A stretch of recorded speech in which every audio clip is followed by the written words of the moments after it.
Good evening. Welcome to Crime Crunchies. Thank you so much for joining me here this evening. I am your host, Courtney C., a 27-year veteran of the media, and I am so thrilled. You're not going to believe it. Well, you will because you're here, and you're here for them. I have Thornbridge X Unfiltered. It's Jen and Glen. Hi, everybody. Hey, we made it. Yeah. Thank I'm you so so much for excited. inviting us. It was a very nice compliment. We're happy to be here.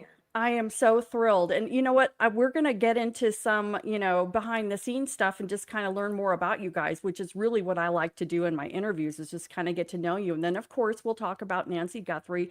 But my first question is that a real scene behind you? Because it looks like you're in a log cabin. It's That That is beautiful. funny. hilarious. We just got asked that last night. Yes, Yes. it's real. This is our It's living room. Yes. Beautiful. Oh, thank you. And I love Yeah. the light. I love the TBX light. Oh, thank you very much. It's the Yes. problem when you have a wife who's also a designer, is that sometimes people are like, is that really your house? I'm like, yeah, it is. Well, I envy that skill. I never had that. I never had that touch. But well, we are going to learn a lot more about Jen and Glen. And really, I just wanted to, well, first I want to start out and make sure everybody knows I have pinned in the chat. Please subscribe. Okay. Thornbridge thank X you. Unfiltered. They have been shooting, into my recommendations. I'm sure they are yours as well. So excited. You guys got the best interview. We're going to talk about that, but please make sure you subscribe to their channel. Oh, we That's appreciate very nice that. of That's you. so Thank you nice of so much. Absolutely. I'm a huge supporter of other channels. There's plenty of room for everybody because you know what?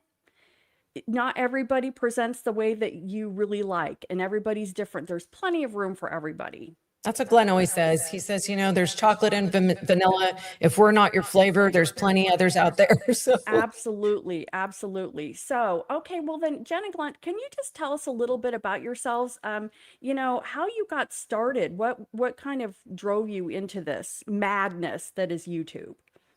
Well, Yeah, Jen. well, it's really your fault, but I'll go ahead and take the blame. No, I secured a channel, I guess is what you call it. I mean, I put on a handle or whatever, quite a long time ago. I think both of us thought our family kept trying to talk us into doing some sort of interior design, decor. He was a custom home builder. I was an interior designer. And I never stretched onto YouTube. So I just had the channel, but I never used it. I used it to comment or stuff on other people's things, but I really wasn't active on YouTube. Instagram was where I kind of took off, and Facebook. So our place ended up being used in the country in Texas for Hallmark was out there. We had Cody Jinks filmed this country music video on our property. It kind of took everything just took to this whole nother level, I guess, because people liked our farm. And I ended up meeting some celebrities and famous football players. It was crazy. But anyway, so then we kind of left that life and moved here to be closer to Glenn's family in the Ozarks. And I needed to have surgery. And I was laid up for 6 weeks. And it just happened to coincide when Nancy Guthrie went missing. And I think I've always been interested in true crime. And I don't know about you, Courtney, but for me personally, what I've observed through people that have sent us emails and comments is that I feel like a lot of people that are drawn to this genre, so to speak, I think have either been touched by a true crime, either directly or indirectly, or there was just a case that really ripped their heart out. And then it just started this whole, I don't think it's an obsession. I think interest, and just helping the voices that can't be heard is what Glenn and I say. And, for me, my sister was like, you need to go on YouTube. And I was like, what? She goes, I know you weren't trying to watch it on the news, but there's live streamers. So then I found out about live streamers and really just became entrenched in this case and wanting to know details. And so we were actually already had a promo video done by a producer for interior design stuff. And I was telling him about it. And the guy that did our promo video, he said, if you like true crime, he said, I know you're wanting to do interior design. He goes, but you guys are really fun. And I think you have a really good take on true crime. You might want to try a true crime channel. So we talked about it. And the next thing I know, he behind the scenes was already doing stuff and said, let's do it. I want to do it with you. And if we can help, then we can help. And, I think that's been our mission. Little side note here, when I was 15, there was a girl that went missing. She was a year younger than me. And it turned out that the man had been let out on bond after multiple violent crimes, and he abducted her on the way to his probation officer meeting. And Wow. essayed her and M'd her. And anyway, it struck me that I didn't understand how that could be done. And if you'd had, a past like that, how you could be let out on bond. So anyway, I ended up starting a petition, and I got over 10,000 signatures at 15 and organized area high schools and their class, school presidents. And I ended up getting a law changed in Texas and an award by one of the senators. So I think it's always been kind of in my blood to just help any way I can. Well, this is You're a amazing. justice warrior for sure. Yeah. I love that. I love that. And really quick, I just wanted to check if you've noticed that the chat, Glenn, looks like you guys might have an echo, but maybe. Yeah, I heard that, but we don't have anything. I'm not open. hearing it either. I don't hear it either. Is it still going on? I actually do a little bit out of the monitor, but it's coming only when it's coming back from your side. We don't have anything open here except our mics. I'm not hearing an echo. You guys your sound sounds amazing. So I'm not sure if certain folks might have it. So maybe they can tell you if they're still hearing it. I'm sorry if they. No, you sound fine to me. So Yeah, yes, you sound good to us too, but I don't know. I mean, Jen said, looks like there is an echo on Jen's side. Let's see.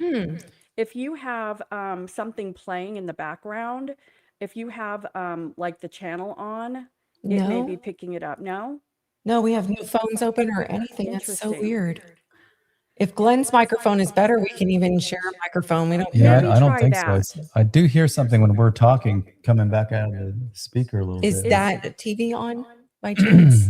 Mm-mm. Are you sure? Yeah. Okay. There's nothing there. That's the only thing some on. people are saying it's Jen's. I don't know. Can you share a mic? Is it? I can share a mic. Yeah, No, let's it's try just- that and it's see the if same that input, works. though. Oh, it is? Yeah. I can't just unplug mine. Mhm. Okay. So I'm not doing it. It's just hers. Maybe try going out again and coming right back. I'm so sorry. Yeah, we can do that. I No. apologize. You're fine because it's fine for me. Okay. And All then right, I'll let's have you try guys that. come right back in. Please hold, everybody. Talk Sorry, amongst everybody. yourselves. No, you're fine. Don't worry anything about it.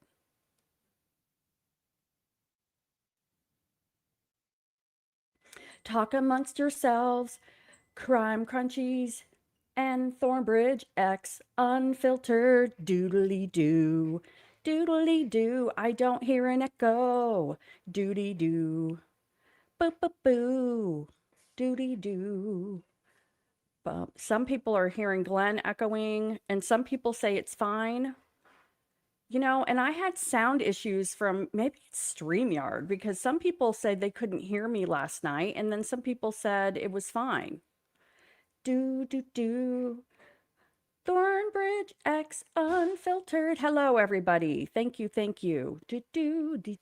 Do. I can't wait to learn more. Do. Some people are saying there is no echo. Some people are saying it's so anyway. Is it better now? I thought it was fine. So let's just continue because you know what? It could be StreamYard. People said they couldn't hear me last night. So don't worry about it at all. Okay. So you got into it by helping and so you got something passed. Is that what you were saying? You got When I was 15. Yeah. Yes. And I think, it's just kind of been in my blood, I guess, to just help where I could. And when this whole case started, he knew that I knew a lot of the details and I had a lot of questions. And we have, his brother-in-law is a retired homicide detective of 25 years from Kansas City. So I was asking family. Then we have some friends that were attorneys. So I'm asking them, and they were like, man, these are actually really good questions. You may want to I bet there's other people that would want to talk about it, just chill in your living room with you and chat. So that's kind of what it is. Yeah. When she was laid up in bed for like 6 weeks. Mm-hmm. And of course, like you said, I was right at the beginning of this, and I would come in and she'd be like, arguing with the TV at the same time going, that's not true. Because they had her undivided attention, all the streamers, all the shows. So she was filing all these facts in her brain. And then literally she became our little expert. I could go, well, wait a minute. On the timeline, they said this the other day. No, that was before. Now they've changed it. So then I got interested in it going, wait a minute. What do you mean they changed the timeline? That's not something that usually happens. So kind of how it was born. And you know what? I agree. I never thought I would have ever become an encyclopedia on something like this either. But exactly, congratulations. I'm just glad there's people that are just, as interested as we are, so we don't feel so weird. Well, I know my thing was, I just can't imagine having something like this happen to a loved one, a mother, a child, just unbelievable. I don't know if that struck you or. Yeah. Well, his mom is in her 80s and, she's had some, knee and back problems. And I'm listening to all of it. And you try not to judge somebody. It's really easy to sit in your easy chair and go, well, if it was my mom, I would have done this, or, if it had been my situation. And I think we've been trying to give a lot of grace to the situation because there's a lot of personalities involved, family dynamics that we're not aware of. And, not everybody's family works the same, right? Where you can go and tell a parent, this is what you need to do. And the parent goes, okay, so that's not how it works. Right. So I think, having her go missing like that, and I think just being in a comfortable home for 40 something years and being a widow for 40 something years and hearing that the way she went out was the way she went out, just it's beyond gut wrenching. It's just horrible. Yeah. We see the drone videos and you're like, that's somebody's family home. Those kids were raised there. They're not kids anymore, but they were when they lost their father. And it's just the whole story it just makes you feel bad, and then you get into the details and is the family involved? Is it not? And not only is it intriguing to us, it's just like, we want justice for the family. We just want this to be over and to know who did it and get them some answers. And so I feel like we're all in this together as far as the member supported programmers, these independent coverage people like yourself and all the big streamers and the little streamers, and we're the micro streamer right now. But we feel like if we have one thing to offer, it's worth our, 7 days of work to come on and do a little, couple hour show, because somebody out there knows something. And if we're the ones to reach him, great. But we really just hope somebody reaches this person and makes him do the right thing.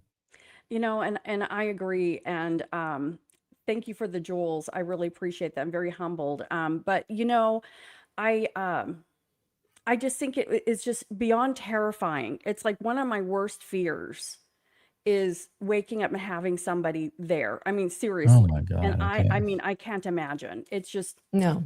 And the fact that there are so many twists and turns, and I think we all want to find a pattern or make it make sense. Yeah. And there's nothing that makes sense with this. How has that been for you guys as far as the twists and turns?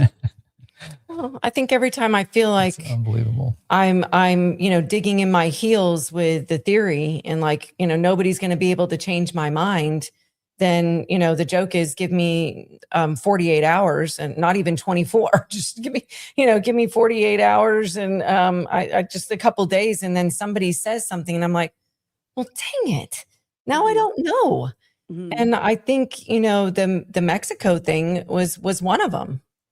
Well, and that's where I kind of want to go now, because it sounds like there's a whole story about even getting in. So can you talk us through you identifying the Mexico thing and your journey to get to Ramona?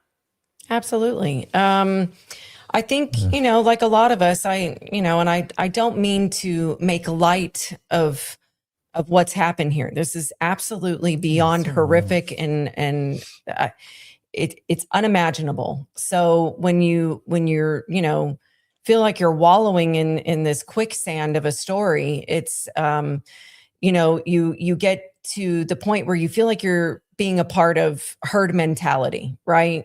It's like, this is what happened. This is the theory. This is the only theory that makes sense. And for a while there, I feel like it was even being portrayed that way in the media. Like, these are the culprits. We just need to find the information to put those culprits behind bars. And it seemed to be the only path. And I hate saying I joked with Glenn, but I'm like, there's this British comedian. I don't know if you've ever seen him. He does the lyrics. Like, he takes a normal song. Like, one of the ones that I remember is the Cars song, Drive. And in part of it, he plays the lyrics and what they really are. And he goes, but really, I hear pot pie when they start singing. And then he plays it back, and the whole audience is just in an uproar because all you can hear is pot pie in that one line. And I sometimes think the power of suggestion is a lot greater than we give it credit for. And so when somebody puts it out there that these are the people that did it, or this is the reason, or this is Porch Guy, or whatever, I think sometimes the power of suggestion makes it so you can't leave there. And I keep saying to Glenn, I really want to keep an open mind and look at all theories, but have a logical path. It has to make logical sense to me. And the thing that wasn't logical to me was not checking out the story. And when they came out and said that they had received a couple tips, and the caller seemed insistent and was giving them directions. And then I heard at one point, I think in the last interview that she did with mainstream media, that they call back and say, you were close. Here's some more details. That felt significant to me. And to have Nanos' statement come out saying, you know, and I'm paraphrasing, folks, but it was, the Mexican authorities didn't deem it credible. They haven't reached out to us. Therefore, we don't deem it credible, but we're aware of the tip. And I went, but weren't you just on air a few weeks ago saying we take every tip, no matter how small? Please call us. We follow up with all of it. You never know what we're going to need. And then you don't follow up with this. Why? Yeah, we just want them to be able to disqualify this if that's where Correct. it goes, so that we can stop thinking about it. And actually, you know, to get this interview, a lot of phone calls, a lot of chasing people down. And she actually ended up with Juan, who's like we call him their PIO, their public information officer. I don't know how you translate that in Spanish, but his role is like a marketing guy for them. And he's kind of the keeper of, I don't know, anybody that wants to talk to them. And at first, I didn't realize, I don't know if you did or not, how legitimate this group is. I didn't. They're pretty well known. They've been around years. They have discovered, unfortunately, they've reunited, let's put it that way, many families with their loved ones. Not in a nice way, just they've been reunited. So hearing that, we immediately went to work on, before we, put this on the air, let's vet this. And so they're a real deal. They do recover people. They're also the ones that filter all of the tips that come in. And they're the ones the first ones to tell you this is not credible. So they're the ones that usually filter out the real ones from the fake ones. And once we got a hold of him, he liked Jennifer enough to say, let me put you in touch with our leader, is what he called her in Spanish to English. So basically she's like the president of the organization. And then she came on the line, and that's when Jen kind of pulled out some of the details, with an interpreter. But it was amazing to hear all the small little details. And then this lady, who usually is the one to tell you it's not real, she said, I believe this to be a real tip. And we've already been out twice, and we'll continue to go out until we find her. So it turns out they've actually been out more than twice. That was my problem, is that we heard about the 2 tips, and I don't think you even realize that, but they've been out multiple times. But they received 8 phone calls, not 2. From the same person. 8 from the same person. It's she described it as either a burner phone or he's changing the SIM card. She said because she tried to call him back at least twice among these 8 phone calls to get more details because it was frustrating. They'd be out there looking. They thought they were getting closer and trying to get him on the phone to ask questions, and there's no way to contact. It's a vast area. So it's a very large area. But yeah, she agreed. I don't know what changed, but at the end of the phone call with Juan, or the video, interview, he said, let me see if I can get you in touch with Ramona, who's in charge, and she's the one that's been receiving the calls. And I'm like grabbing him like, oh my gosh.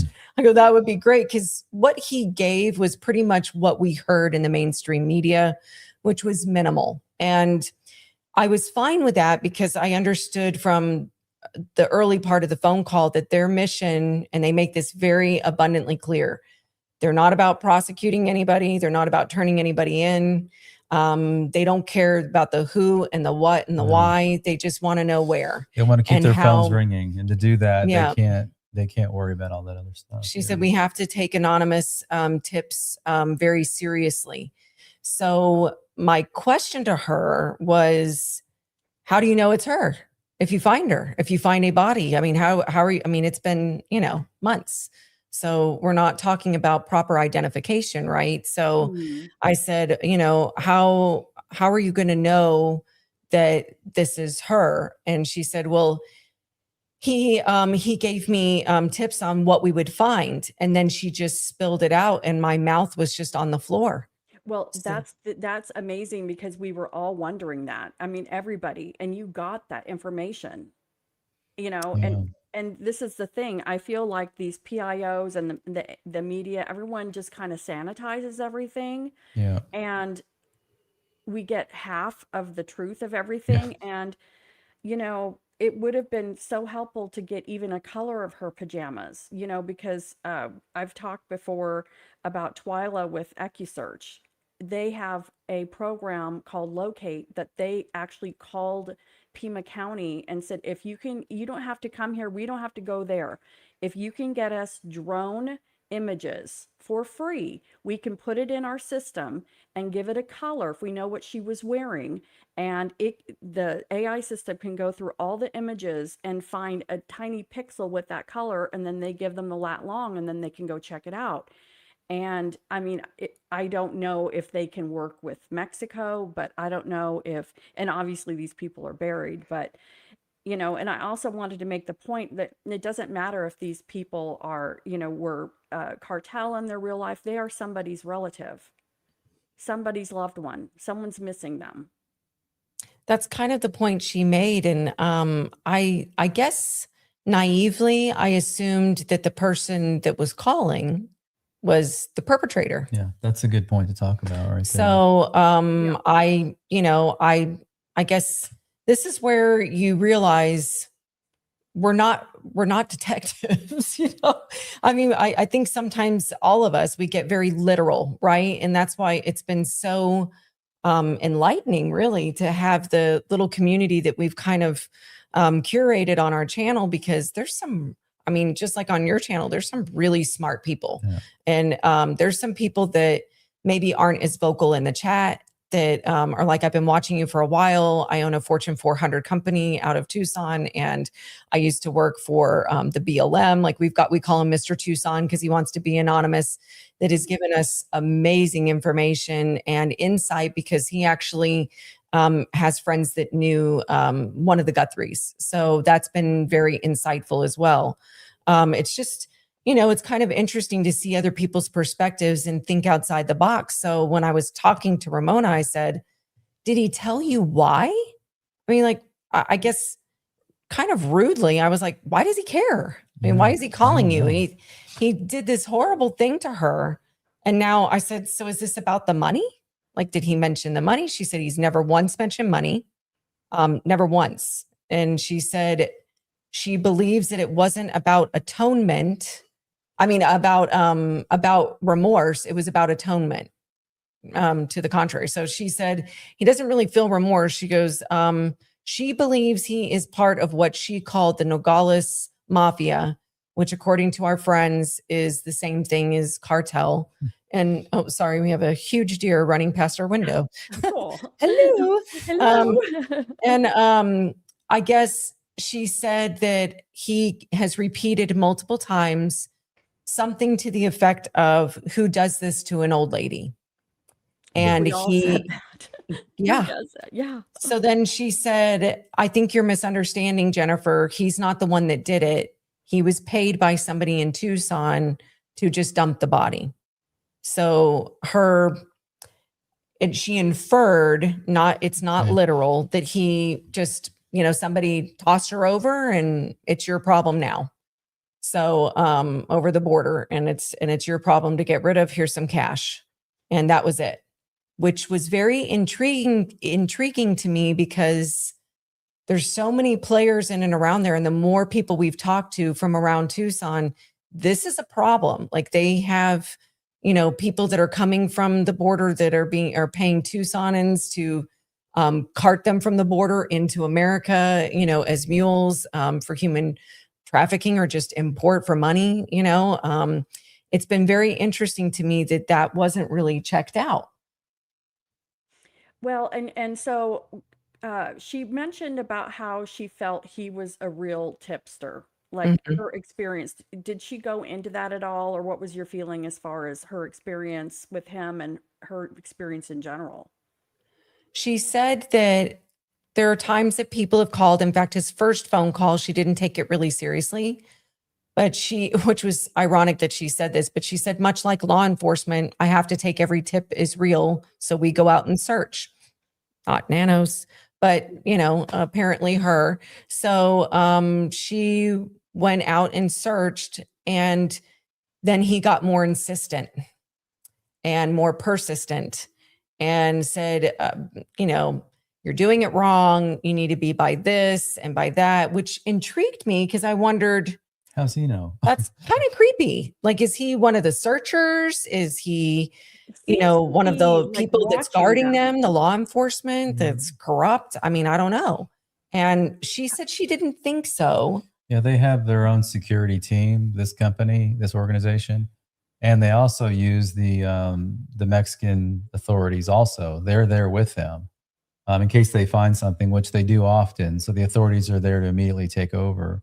But she feels like, because it's vast, it's slightly mountainous, nooks and crannies, ravines, trees, rocky. Then there's fields, that he can perch himself somewhere and he's watching them. I was going to ask, because and I'm going to see if I can pull up some pictures here just to show how big this area really is, just to kind of get an idea. Is that what they're thinking? Is that because it is a big area? I mean, is he just like loitering or watching? Would they see a car come in and out? Or her thought is that he's at a distance watching them. And because when she's called back, I think it was the third or fourth phone call where she finally said, okay, I think this guy may be legitimate, because why is he so insistent? There's no money at play here with him. And that's one of the things. They have a long list of what would disqualify a lead or a tip. And one of them is when they're asking for money or whatever. There's all kinds of scams. Well, there's no money involved in this transaction with him. It's all just been, voice and tips and ideas. And so he's been communicating with her. No, you were supposed to go by the burned out tree. And then she sent us pictures. One of those pictures might show there's a burned out tree, but there's many of those. Trees die, they get hit by lightning. Droughts cause trees to have burnt looking trunks. And so she's like, we're just up against it really with that. And then, well, he dropped a slipper. So if you find a slipper, well, there's all kinds of clothing items, because this is a literal dumping ground, unfortunately, for all kinds of things, including people. And border crossing. Yeah. It's a flow of people in and out, and some people are just buried there. Well, and you guys kind of felt the same way I did. And you repeated over and over, we don't know if this is true. There's absolutely no way for right us to know.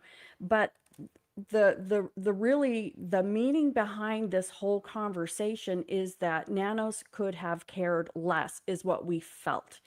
Right. Why couldn't he have? Did she try to reach out to him? Didn't she say she couldn't believe nobody had called her, or what was her communication with them?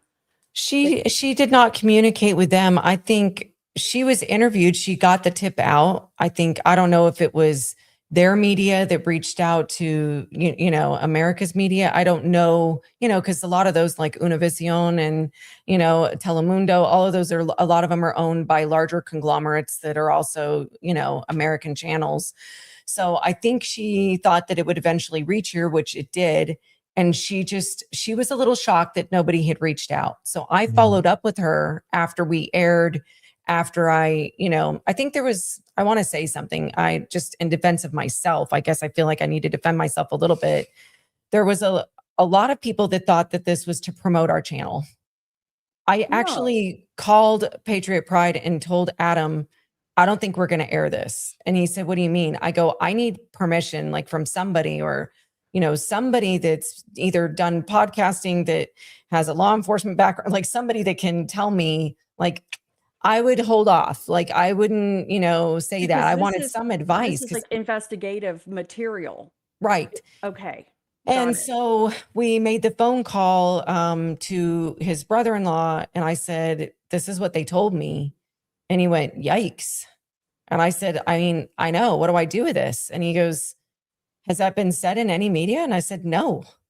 And he said, then you probably need to call the FBI, because we don't know what they know and what they don't know. Yeah. He said, the problem is I've been an investigator on the other side. And we're like, yeah, we already know. Or nope, that's not it, because we know what's going on. And he said, you don't know what they know. And I just, I said, the communication publicly is that, it's almost erring on the side of we've got nothing. Well, Well, being a we little. did a whole show on the whole, tips program. You call the 1-800-CRIME or FBI or Pima County. They're all well listed ways of getting a hold. Go online. And we found out there was 18,000 tips the first 48 hours. And, that's just the first few days.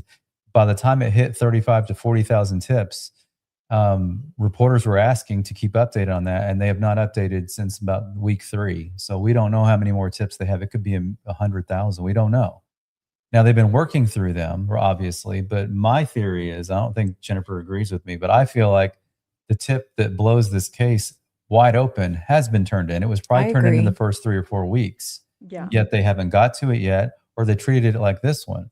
So when we started this venture of doing this interview, again, this is not to convince anybody that this tipster is real. Now, Buscando Corazones is real. They're finding bodies monthly. It's a real deal. So we know they're real. The whole question becomes, is the tipster real? Is this tip worthy of investigating? All we're saying is it's worthy of investigating. Yes, there's a lot of questions. We see all the chats and all of these that we go on talking about it. Well, how come they don't know the color of this?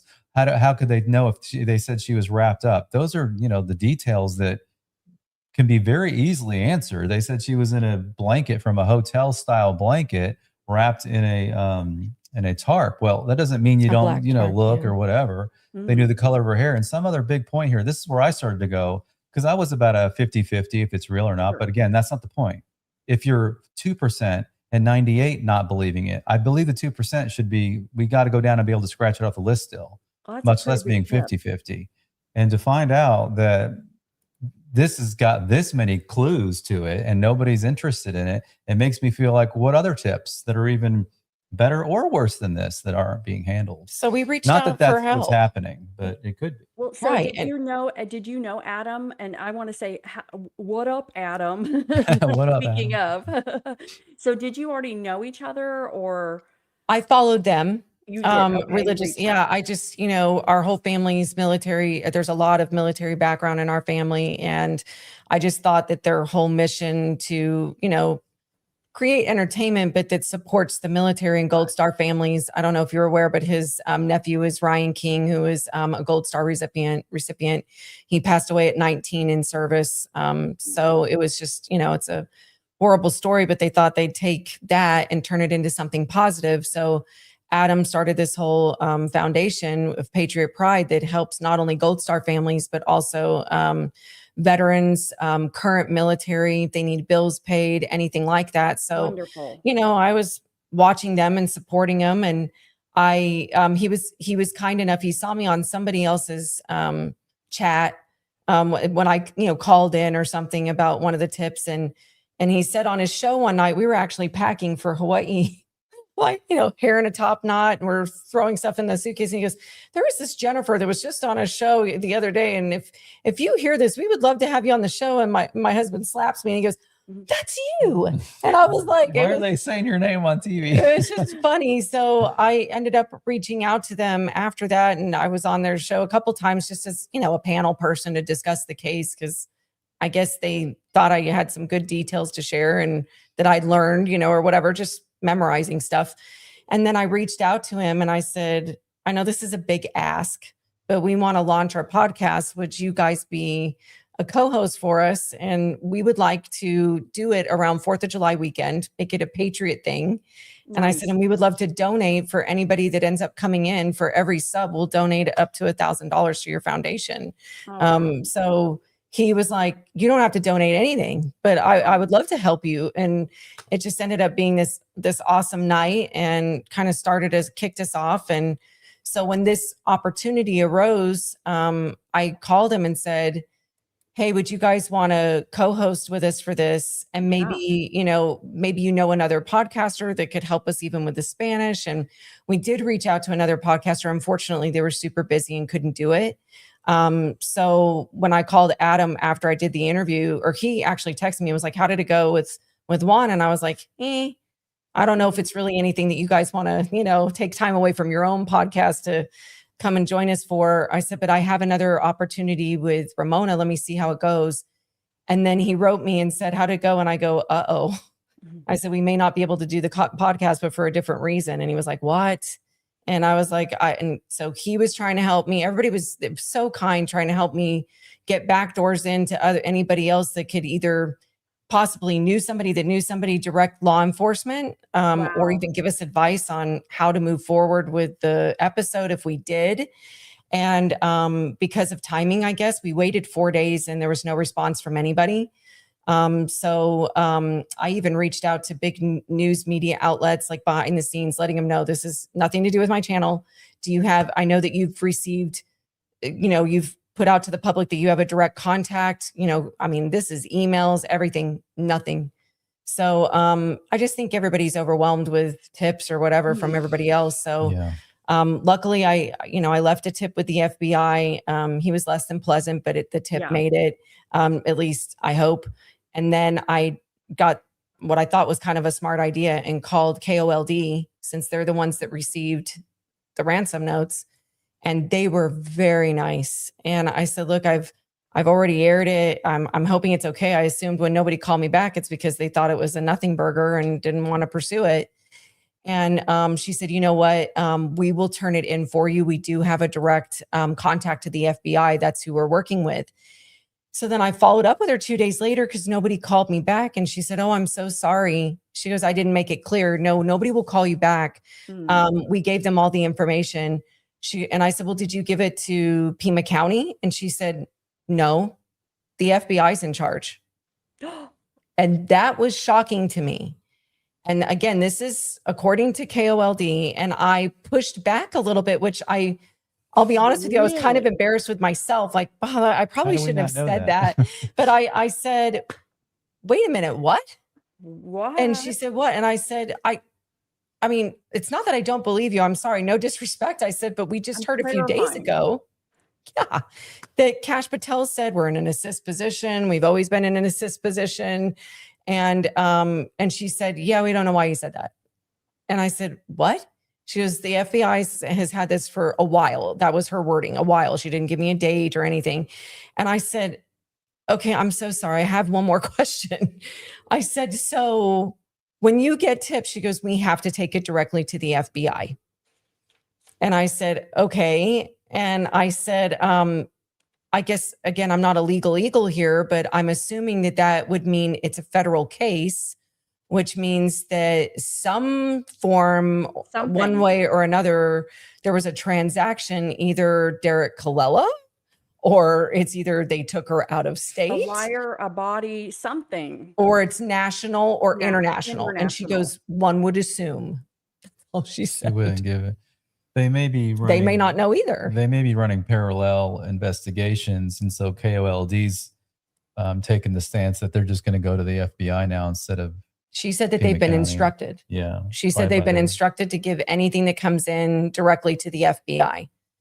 And so that's why when I thought it was interesting when the couple interviews happened, the wording that Kash Patel just recently had, if you listen to it very carefully, Okay. he said that the sheriff has a right to do his own investigation. He's stating a policy. He's not stating a fact. Yeah, exactly right. So a right Right. to his own investigation. He did not say it's his investigation, which I thought was he interesting. didn't So say he was doing that. yeah. So it sounds like But they it's are parallel doing something. investigations, which is interesting. And he's not telling an untruth. He's telling Right. the Right. truth. But people, these politicians, I tell you what. Yeah, it's hard. Okay, so and I have called in a tip to the FBI, and it's a weird process. It takes a while. It takes a few minutes. And no one's going to call anyone back. And I'm just I'm glad that you did that. So let me ask you a question. So when you called Adam at Patriot Pride to see, because you had that was big info. I mean, that's big It info. felt like it. I didn't sleep for 3 days. No. Okay, because so there's tips of I saw a weird car, that drove past the house and it had no quarter panel and it was right around the time. I've had 8 phone calls from the same guy telling us where to go dig up a body. That's a little bit of a different kind of tip, and I think that it has more weight to it.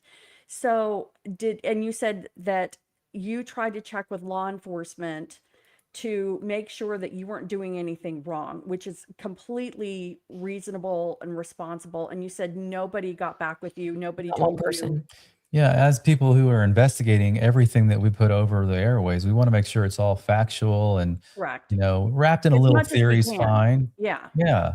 Yeah. So we were just making the call to go, we don't want to step on toes. Like maybe they already know all this and they don't want anybody else knowing it right now. We were fine with that. We're not going to be the people to, blow things up and ruin what's happening. But that wasn't the case. It was the opposite. They just didn't care about this information. So then we thought, now we feel like we have to put this out there. And again, we don't know if it's real or not, but it's real enough. I mean, Well, and these you have facts it. are real enough. You have it from Ramona's mouth that she received 8 phone calls, and the fact that she's not talked or her PIO has not spoke with anyone in either agency, that leads me to believe that they were unaware that there were 8 Yeah. phone calls. You know what's Well, it's interesting not is even- that I was going to tell them Yeah. the one of the last questions we asked were, do you know who Sheriff Nanos is? And she's like, no, I don't know who that is. So then we delved a little further later off air that they don't really know there's a big Nancy Guthrie thing going on up here, a lot of them. I She believe knows that. like there's some news reports and there's a person missing and all that, but there's a lot of that in the United States. This is an hour from where she lives, an hour and a half away. So there's a lot of things that happen in both places similarly.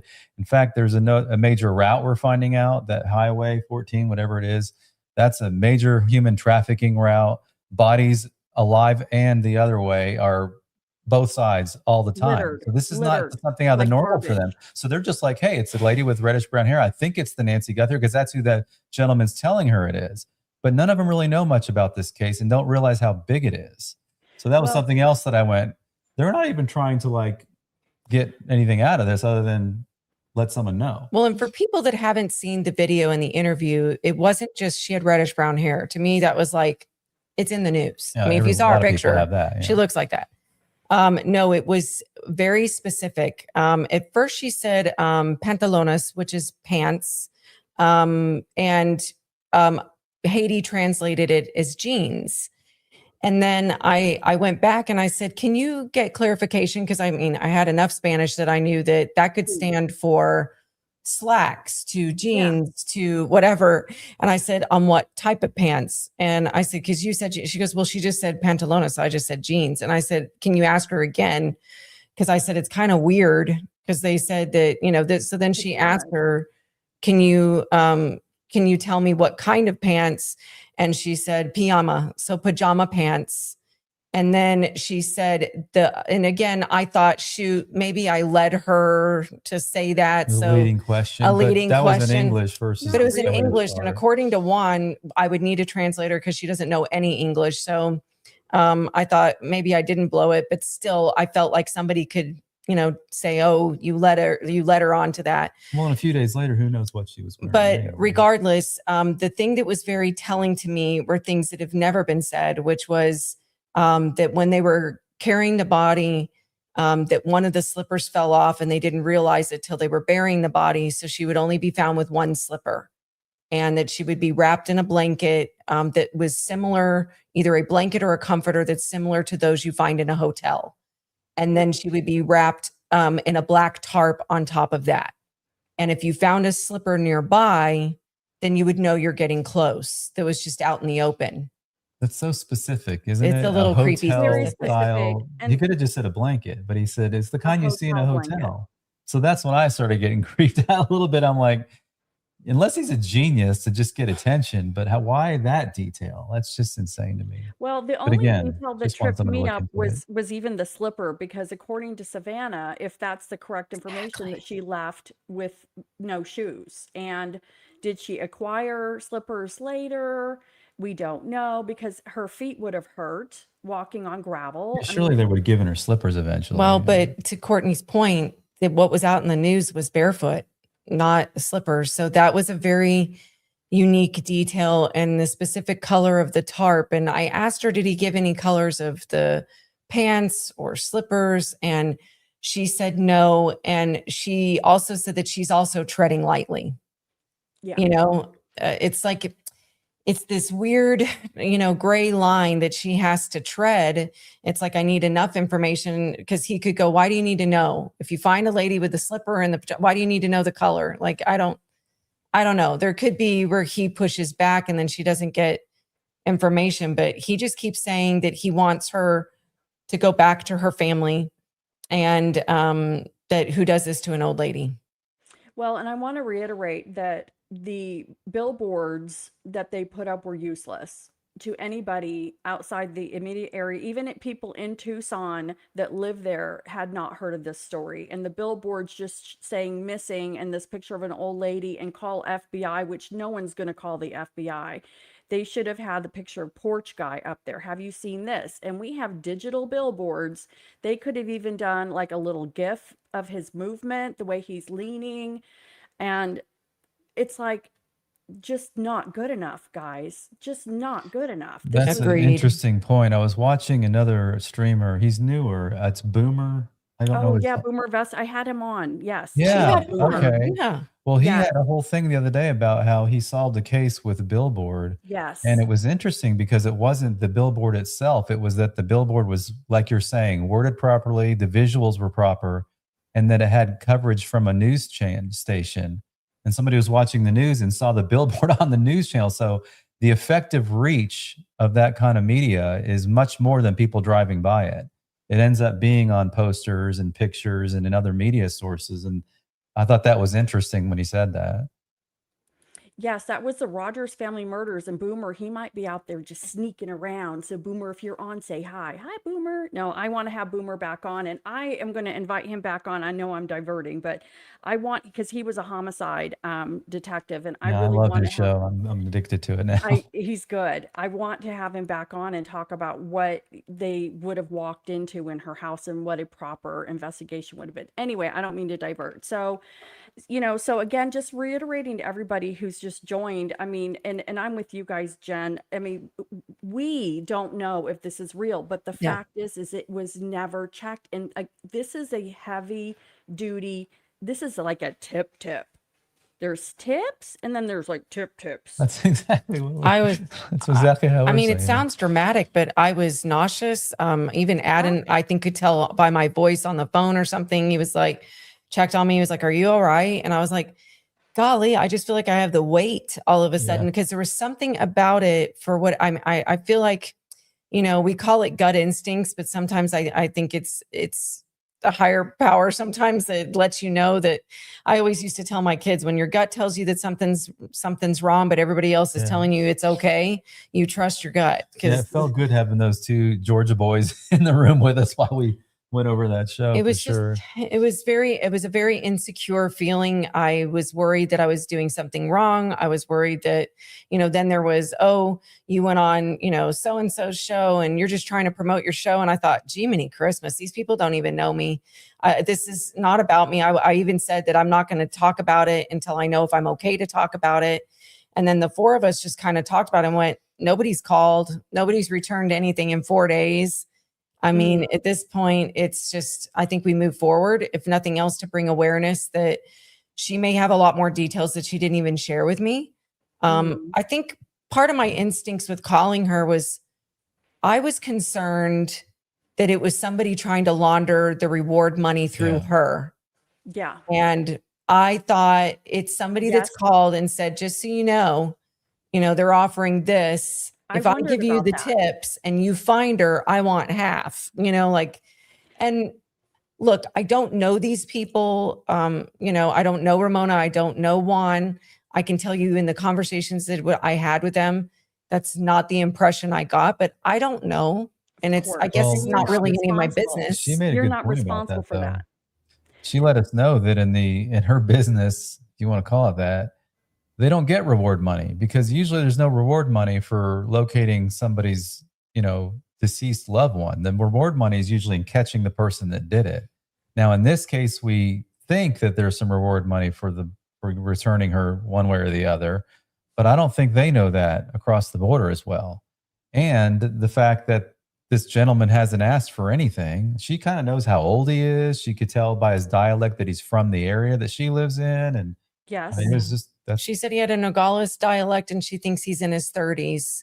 He sounded fairly young and he never asked for money once. And I will also pass on, neither did Ramona or Juan. They never asked for money to do the interview. They never asked for donations. We asked them, can we put something on our show? They said it's not necessary. Because you don't have to do that. I go, please send me something. So we finally sent something and it's all in Spanish. So I don't know if anybody can use it. I think she would have taken you up on that, having a donation link, and the fact that she didn't, and there's only one other show before you guys took up this story, because Mexico, that whole angle had kind of been just squashed in the media. There hadn't been any talk. And so the last show that I saw about it, and I thought it was interesting, is somebody had posited that it's possible that somebody, maybe related to somebody who could have been dumped in that area, that they called in a bogus tip about Nancy in order to get the searchers to go out and find these bodies, so they wouldn't have to do the DNA, pay for the DNA, pay for the removal themselves. And that's the only thing that I could have thought about. But the fact that when I learned he called 8 times, that's not somebody trying to find their own family member. And because DNA is being done, they're doing official stuff. They're matching these people with their families. And I didn't hear that they were charging. She said that the law enforcement takes over from there.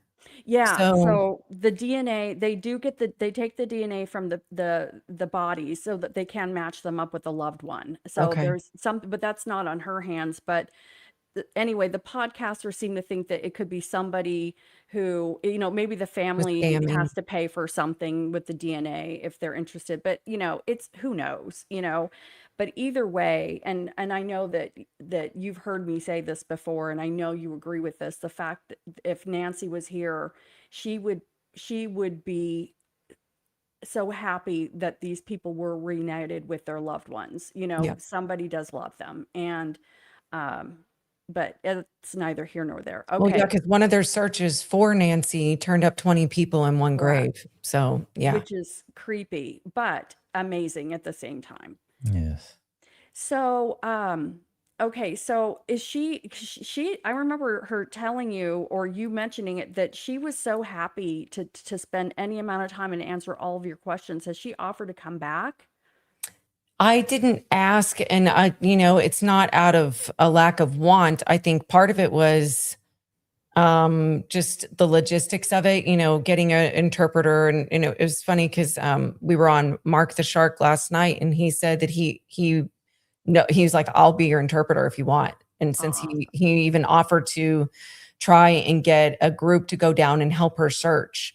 And I think, I would absolutely follow up with her for another interview. I did write her.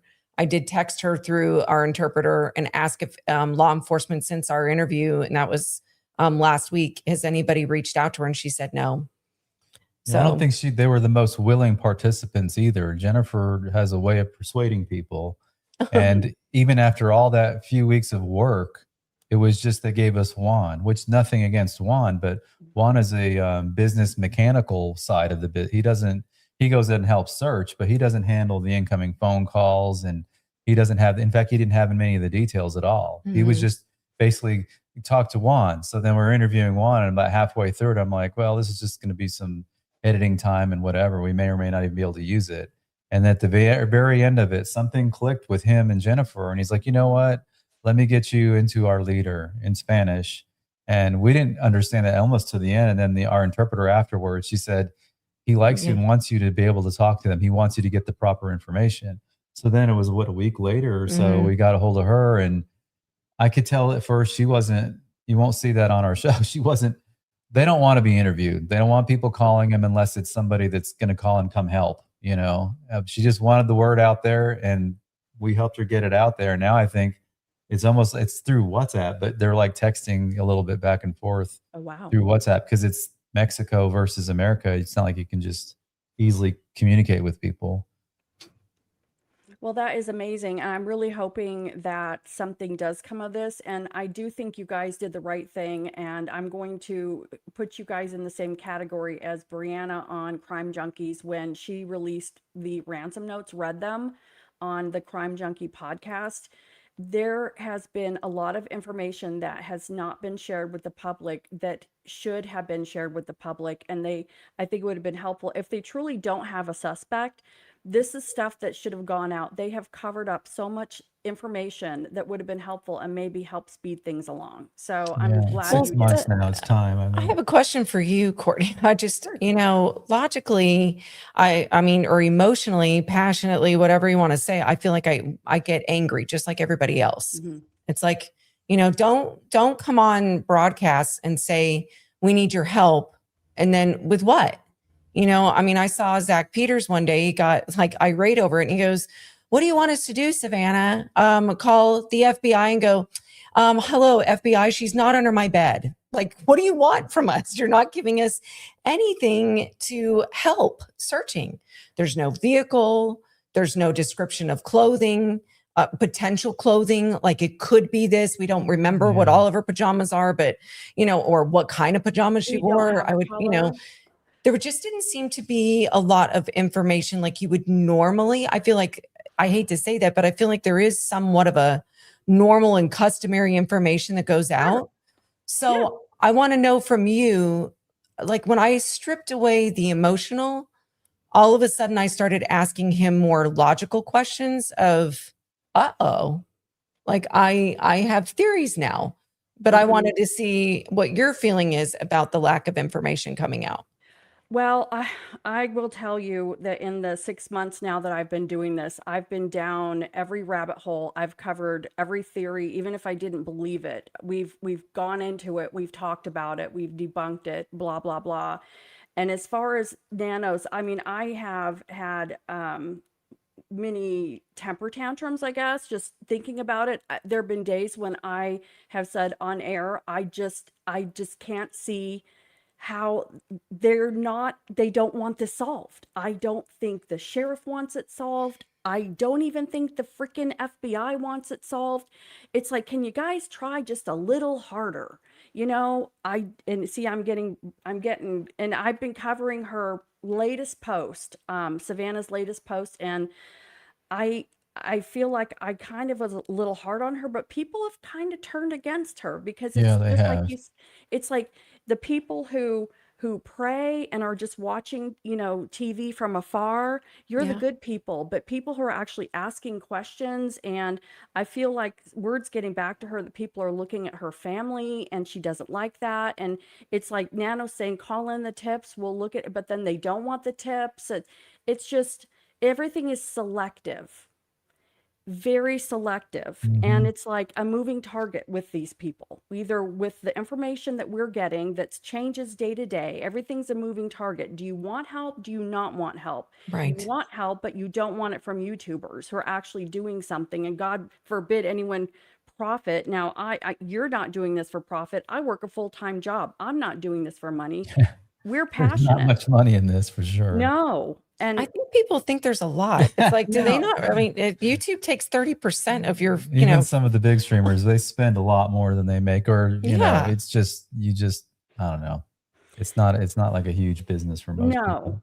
And the amount of time it takes putting this stuff together. Anyway, I'm sorry. See, you got me on a rant already. no, I'm the sorry. I didn't same mean to way. raise your blood pressure. I think that's what this case does to a lot of people. Well, I hope that answered your question. Yes. Well, I mean, so do you feel, so your opinion is, and I don't want to put words in your mouth. I think a lot of people, let me put it that way. A lot of people feel like Nanos is tanking it. Like for some reason he doesn't want to tank it or wants to tank it. Well, my question is, how would that help him? I think he does want to solve it. In fact, I think that's why he held on to it for so long without involving the FBI, is he wanted to be the hero. The unfortunate thing is the FBI has the technology that they do not. And when we asked our brother-in-law, I mean, he's from a big city. You know, I said, you know, Kansas City, he was a homicide detective. I said, did you guys have like turf wars when the FBI would come in? And he said, are you kidding me? He goes, they were like, you know, a superhero flying in. He said, look, I mean, there's a little bit of like, you know, just give me a minute here. He goes, but not to where we wouldn't let them in. Like, no. He was like, we wanted them to come in and help. And I think Nanos wanted this for his own. I think he wanted to solve it on his own and get backfired on him. And I think it's backfired, but I do have a theory of why things are going the way they are with Savannah and what's happening with Pima County and the YouTubers. Is that something you want to share? Yeah, I don't mind sharing. Yeah. Go for I've it. said it on our own show. I said the spiritual side, the faithful side, the caring side of me can't even imagine what the Guthrie family is going through. Agreed. Right. And Agreed. if they are completely innocent, the family members that have been implicated, then this is absolutely horrific. Trying to move on socially, emotionally, you're dealing with the loss of a family member and then people accusing you. I can't even imagine. I mean, I listened to, you know, Elizabeth Smart's dad talk about how they accused him and his brother. And if they did, and he said he got to the point where he didn't care because this is about my daughter. This isn't about me and my reputation. You know, he was still out there looking. And I think it's been hard for me to understand that this isn't an Ed Smart. This is Savannah Guthrie. She is a Today Show host. There could be some severe security risks for her and her family being out looking, potentially, if they know something that we don't know and their whole family's a target. The killer, the group could be there watching them. Correct. Then, you know, the question I had was, well, so what? Then get your friends involved, get the neighbors involved, like everybody else, you know, and have buttons on, have a ribbon on, you know, do something that feels like you're actively trying. So then again, I tried to play devil's advocate and went, I wonder if something else is going on here. I wonder if the FBI is, for lack of a better term, orchestrating some of this, maybe choreographing, you know, what's going on with their communications. Obviously, I feel like her communications are definitely FBI involved, but even the arrests, I mean, you can't do that, which is why their charges were dropped. I mean, Alex even came on one of our chats because somebody was like, that's not true. And he goes, nope, Jennifer's right. You know, they were dropped for those reasons of being on public property because they can't do that. And then recently they replaced signs that were there, the parking signs, and added more. This was about 2 weeks ago. There were and and I went, and they went, this is, you know, everybody in our chat, it's because they hate YouTubers and she hates YouTubers. And I just went, wait a minute. I looked at him and I went, something else is going on. They're either something's about to pop off and they're preparing for a large presence of people and media, or we've got something else going on, and they're about to go search at the home. And then sure enough, as everybody knows now, in the last, 5 days, they've been out a couple times. I guess the FBI have, searching around her home. And I don't think they want live streamers.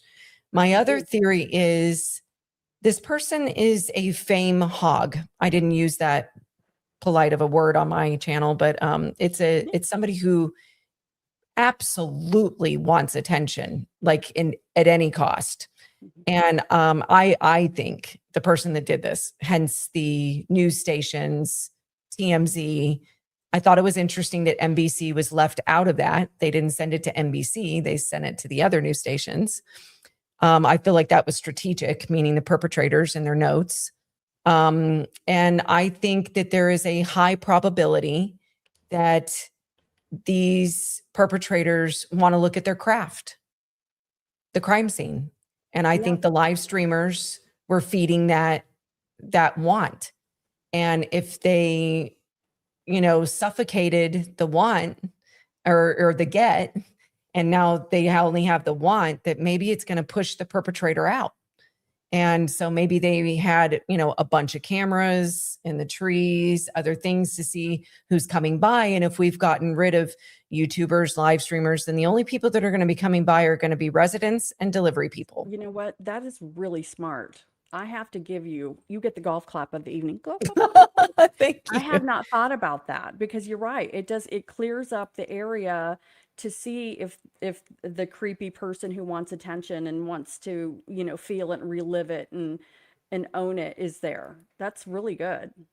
And I also wonder if her note, I've had a lot of people say, no, she's just mean. It was just spiteful, what she said about anybody making a profit. And then I thought it was really insightful that one of our audience members wrote a comment and said, I had a thought about what you said, Jen, and that maybe there was an ulterior motive to that note.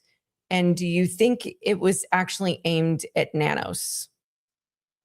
And I thought, that's interesting. I don't know that he could make a profit off of this. The part about anybody that's making a profit and putting this out there for attention and entertainment purposes. And I thought that's really interesting, because I know he did want a Netflix show before all of this happened. Oh, wow. And it just, I wrote her and I said, see, this is where all of us, I think we've become a very egocentric society, where we just think everything is me, all about me. And, we become slightly assuming that if a person gives a generalization in a group of friends about somebody, and you feel like there's an element of truth in what they said about yourself, that it's about me. They're talking about me. Yeah. That this must be about me. And it has. And I said, I never really thought, I think I'm kind of embarrassed that maybe it wasn't about YouTubers. Maybe it was about other things, but double golf clap. But if it was about YouTubers though, Courtney, I think it was. If it was, and it was really meant in the tone that she said it, which was extremely negative. I said, I think there's a way to give what I call a compliment sandwich. It's, you're so great.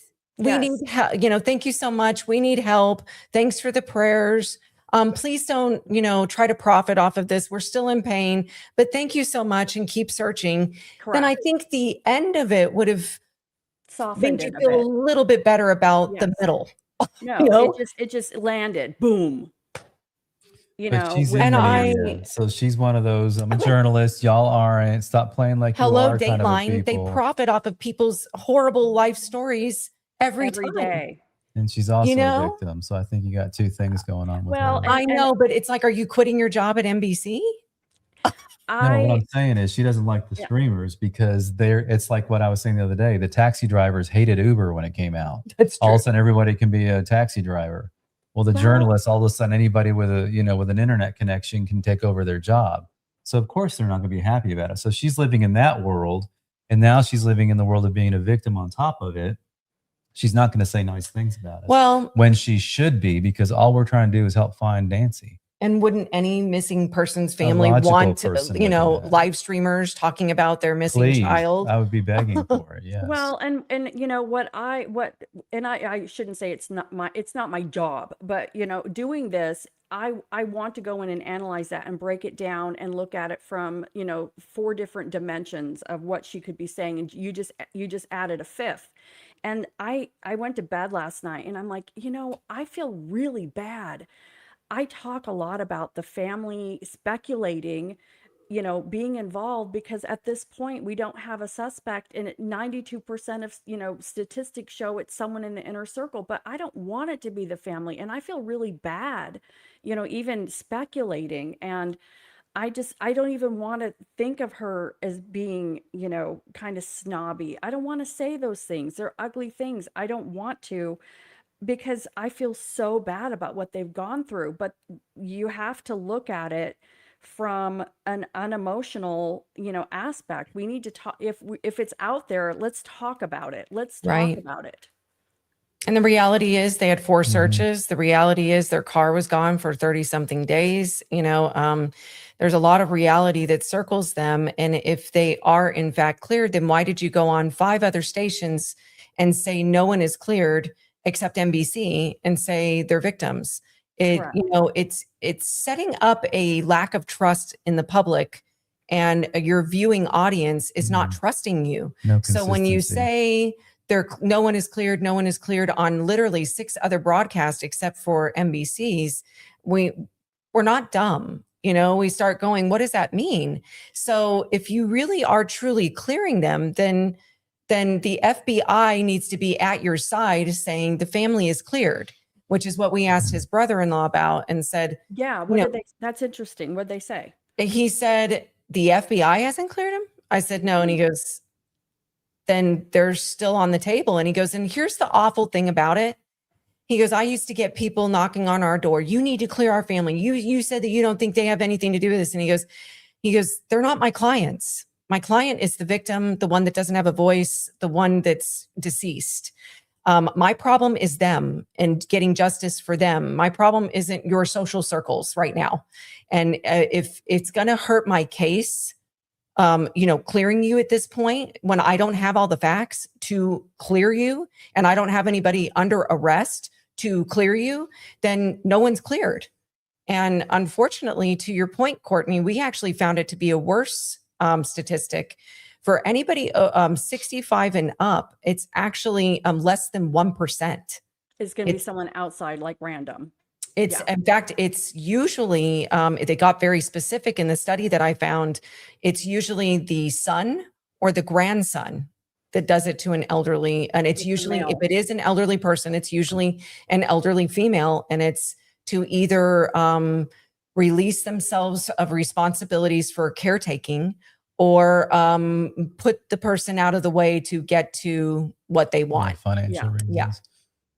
So it doesn't, you know, even my brother-in-law said that. He goes, unfortunately, it's just what the statistics are. This is extremely, extremely rare. Well, tomorrow's Saturday. Yeah. Our guest tomorrow has a case where he was basically removed from it because he realized during his investigation that one of the family members may be involved. So he had a falling out. So it's kind of the same thing. It's like what you were just saying, Courtney. It's like, it's your job, you know, to follow up on some of the hard things you got to think about. And we're not saying the family has anything to do with it. We're just saying, again, and I want to scratch it off the list. And to do that, I need to ask some questions. And like he said, logically, until they get somebody into custody, and like, you know, the one attorney for Carlos said in his interview that we have a copy of, it's, you know, he said that my client is cleared to a point. I think that everybody that's been, you know, detained and they're cleared to a point. It's because if something new comes up in the investigation, there was enough probable cause to search these people's homes, search these people's cars, and detain certain individuals, then it's enough to keep them on the table until it's completely off the table, is what we've been explained multiple times. Well, it's crazy to me that Nanos, there was an interview where he is cherry picking. He's saying that he was asked by an interviewer if he believed that the suspect porch guy was local, and Nano said, "Oh yes, of course I do. 95% of all crime is local." And it's like, okay, but you're ignoring the 99%. elephant in the room that weighs 15,000 tons. And we looked at wrench attacks, we looked at South American theft groups. There is nothing that is more statistically probable than an insider. And I'm sorry. We're to be made, we're shamed for saying this. And I don't want it to be that. But at this point, until they have somebody, statistically, that's the logical answer. And what are we supposed to do with that? Especially when we get all these cockamamie, word salad out of Nanos. He doesn't help the situation. And then you get Savannah, who it looks like she's cracking under the weight of realizing that people are still pointing at her brother-in-law and her sister. And I feel like that is really where that's coming from, where the Band-Aid in the second paragraph of her post, where she's including herself and her husband and Cam and Kristen and Annie and Tommy. It's like, where are they even? Where are they in Italy? Where are they? Where are they? And her husband is in PR. He is, he's a political machine, and I don't get political, but he's a political machine. He's part of the deal. And I feel like he's advising her on a lot of this. And that's interesting. I really feel like the big message behind her post is they're more concerned at this point, in addition to their mother, of course, outside of Nancy, is her image. That's really what I feel like this is about. And the fact that people are talking about her sister and her brother-in-law, and she's either can't see it, won't see it, will never see it. I think that, it's image for her. She can't, if Katie Couric is the number one person who has, likes on her Instagram post. And when you're in that elite circle, you can't have your dirty laundry coming out. You mean that the family doesn't get along? Well, they're apple pie perfect, So I think that there is a lot of her image that's coming out in those cracks. But, so anyway, and I don't want to push a theory on you.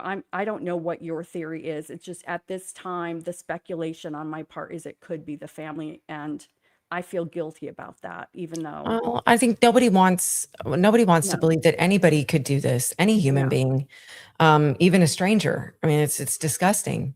But I think it makes it even more, stomach churning to think it would be somebody that cared, supposedly, on paper cared for her.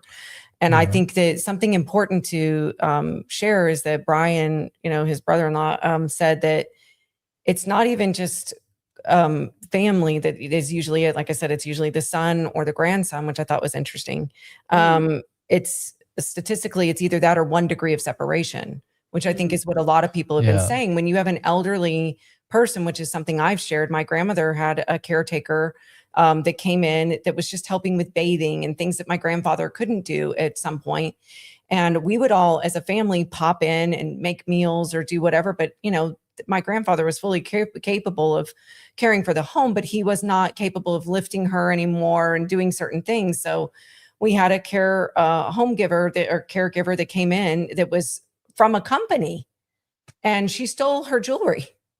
My grandfather made this beautiful jewelry tree for her, and her hands were swelling from medication. She couldn't wear a lot of it. So he was an amazing woodworker and made her this beautiful thing that she could at least look at, their wedding rings and things. Yeah.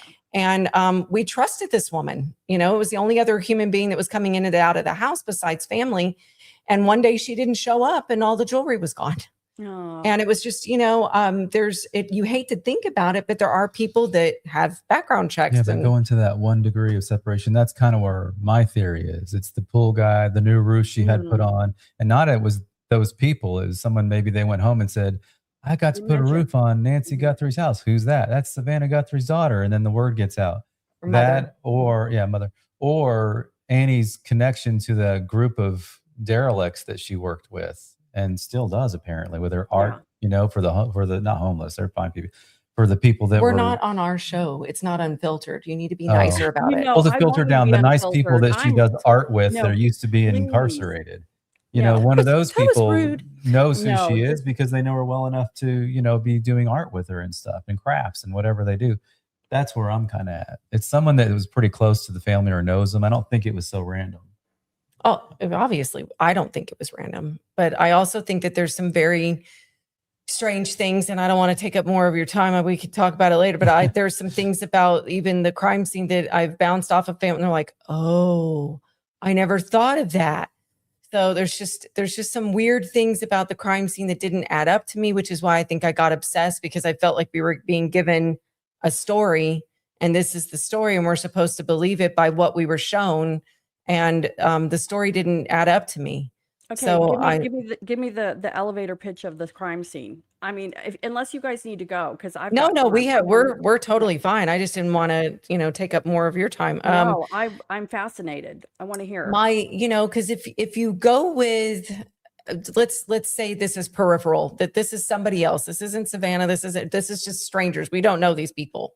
And statistically speaking, it would be family that would be involved. What would not make sense about the night that she went missing? What would not make sense enough for us to have a lot of question marks after it going, well, now I don't know.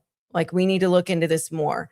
And I had many after just the story. And it was, she took an Uber at 5:30 at night. And then I've had friends who are like, well, I mean, what does that matter? I take Ubers. I said, you're not 84 with mobility issues trying to get in and out of a vehicle. Yeah. We talked to people that were Uber drivers, and their policy is that they are not allowed to assist getting in and getting out of their vehicles. That's a company policy.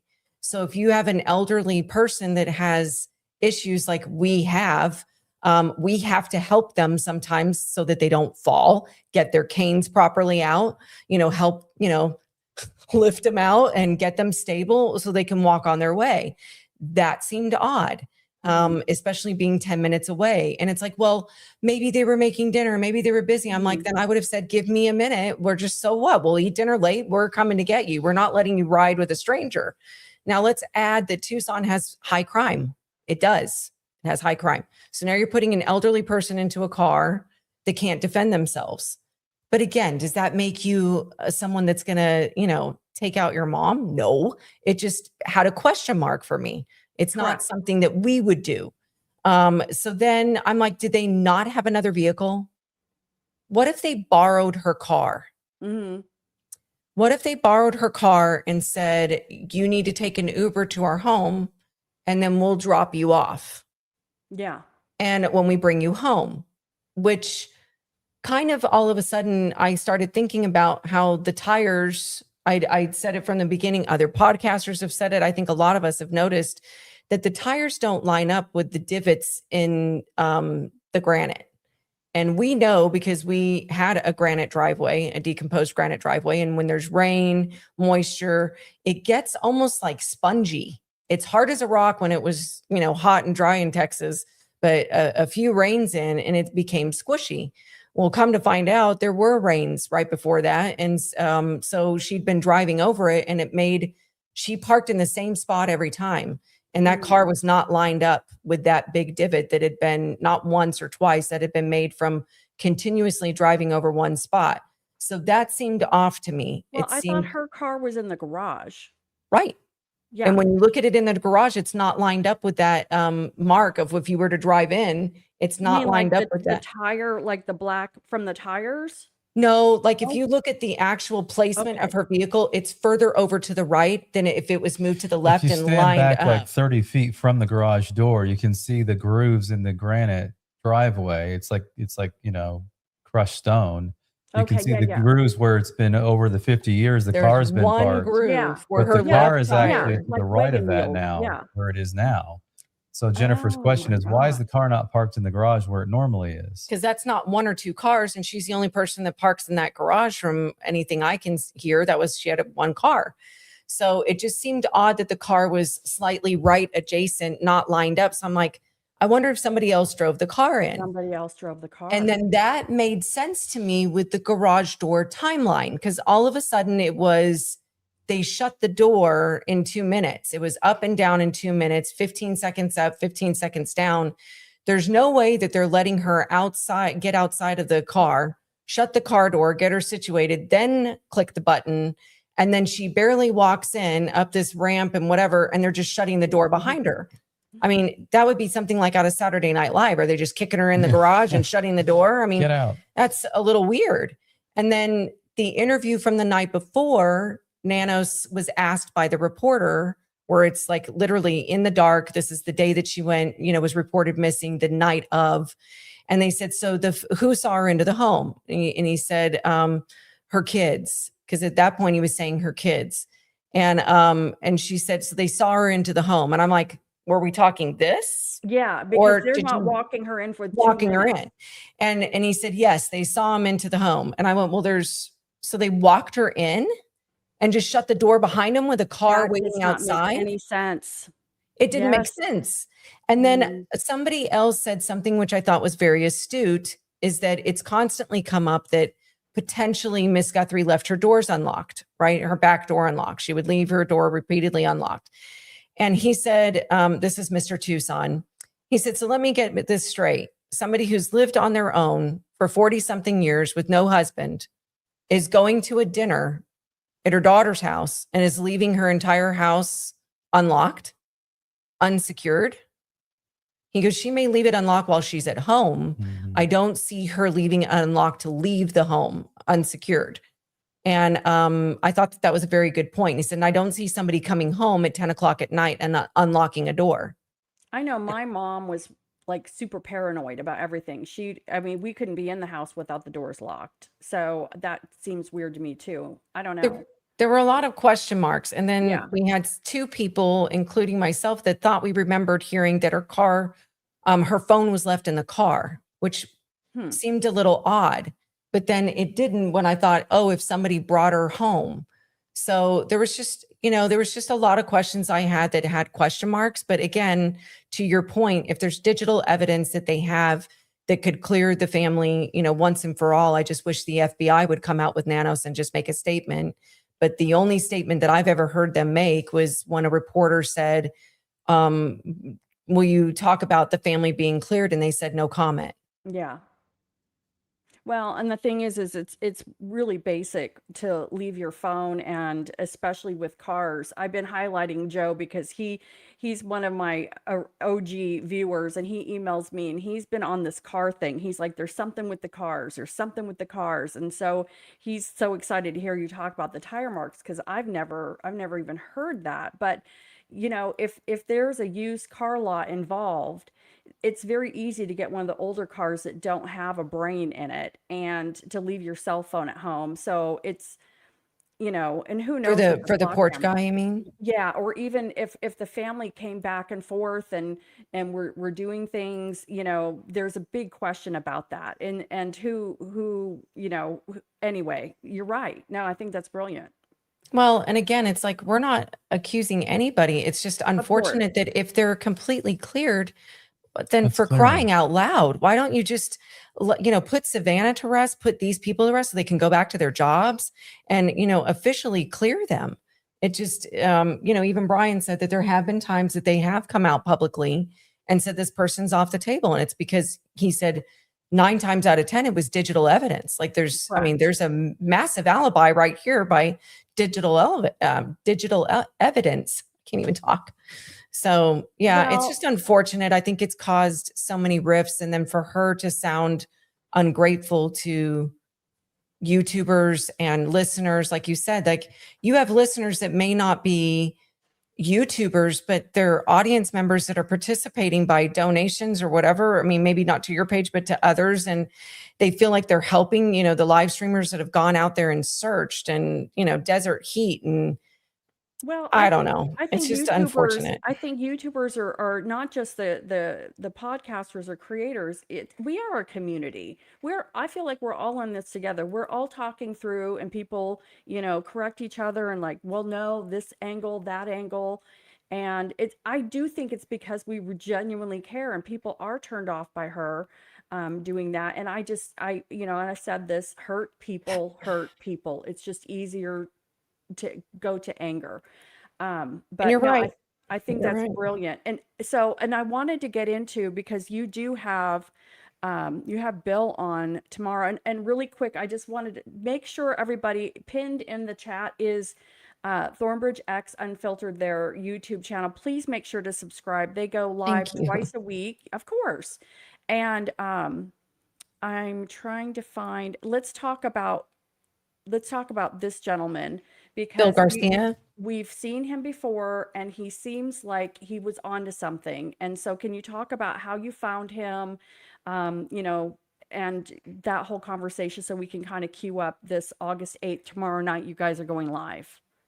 That's very nice of you. Yeah, we Yes. were absolutely flabbergasted that he agreed to talk to us. In fact, he had recently just turned down an interview with News Nation. Two producers had called him and tried to get him to go on, and he after he goes, just so you know, I just turned down an interview with News Nation, and I was doing I think he was doing TMZ, so I was very excited that Wow. he said, I really enjoyed our call. He ended up talking to me for over 2 hours and about this case, some of his other cases. So I got his information from one of our audience members that sent in an anonymous tip, and he was queued on the same email. So I reached out to him to just kind of talk to him about it. And then it just turned into a whole nother conversation about the case. He really hasn't been active on this case because, for obvious reasons, it can get very expensive, which I don't think Right. most audience members even realize. When you have travel expenses, I don't care if you're driving, that's still gas and wear and tear on your vehicle, then hotel stays and, you know, food and all the stuff. So he said, you know, it got very expensive. I think he was out there for over a week at one point looking. And he said that one of the podcasters was like, we didn't see you. We've been live streaming and we didn't see you. And he was like, well, then I did my job. Yeah, that's good. You know, he was like, you know, most private detectives don't go waving a flag, like, you know, follow the flag. I'm following a lead. So he's a very interesting person. He's Mexico Native American. He's very spiritual, but he started off, and I hope I'm repeating this correctly, he was I think he was a paramedic and rescue, search and rescue person for a long time in the California area. And he ended up being part of the search team for a camper that got accidentally left behind somehow with, I think, the Boy Scouts. And they weren't able to find him. And at one point, he wasn't able to find him. And then they ended up locating him, but it was an area where they couldn't reach. It was a really terrible story.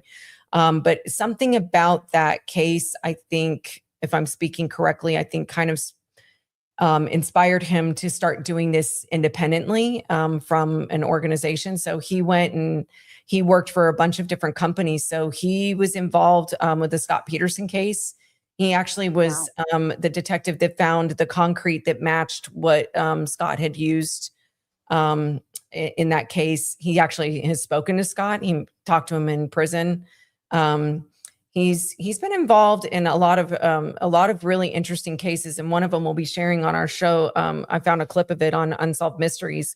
So he's been interviewed by, you know, a lot of different places, and I think it's because he may go at it from a different perspective. He does have some theories on the case. He's kind of talked a little bit about it, but then our show, it's more going to be about from a different perspective instead of specifically Nancy Guthrie. It's going to be, if you did come into this from the perspective of being hired by a family member as a private detective, when would you want to come in to a case? What are the things that law enforcement can share, doesn't share? Have you had pushback from law enforcement? And then one of my questions, because of this whole Mexico thing to him, and he said he would answer it tomorrow, was, I said, why would they not go look? Mm-hmm. And so I said, Bill, can I ask you a question? And he said, yes. And I said, have you ever worked a case where they had the body and didn't tell the public?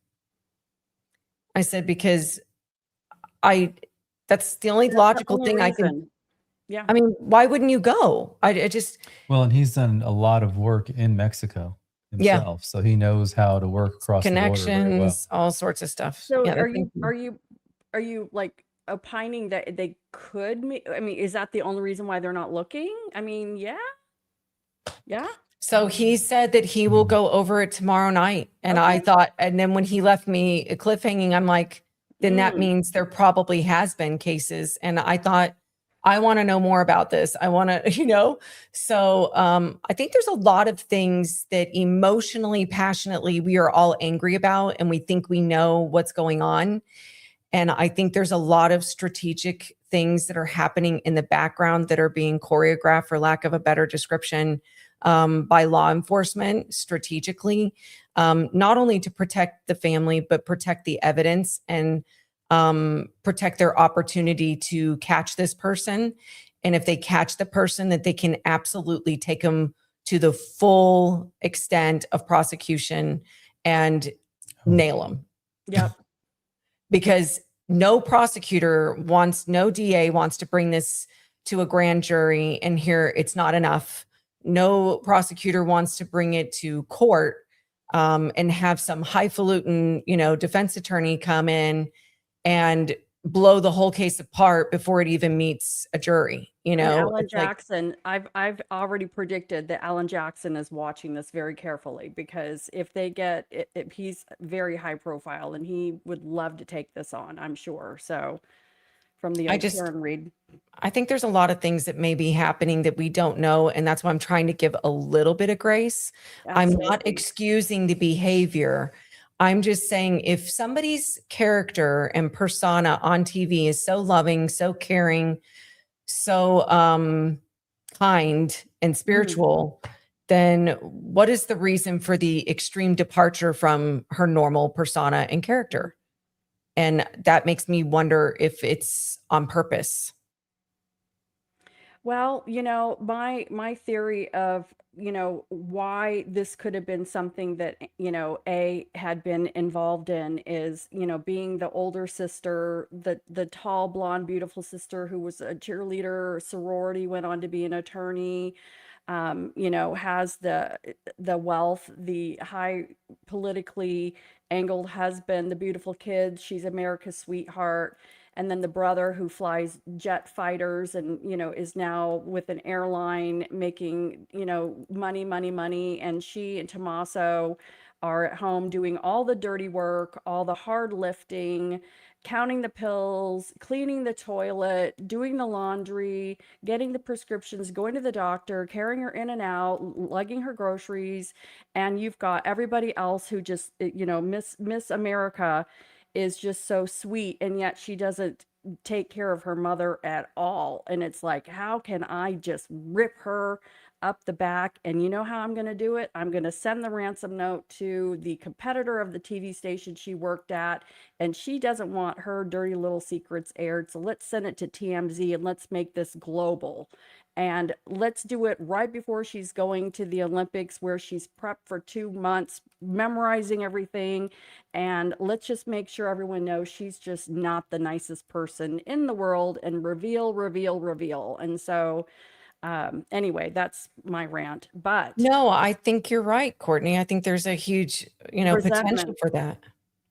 And as far as Nanos goes, he's an egotistical narcissist with a Yeah. personality disorder that I am not a doctor, nor do I play one on TV. And I'm just speculating. This is for entertainment purposes only. But he's got a big problem, and he's got problems all coming and going. And this needs to, yes, this is his 15 minutes of fame. He wanted to get a show.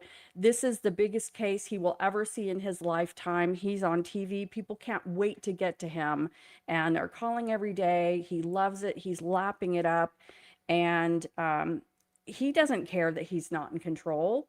He is in control by what he says, and his reality is warped.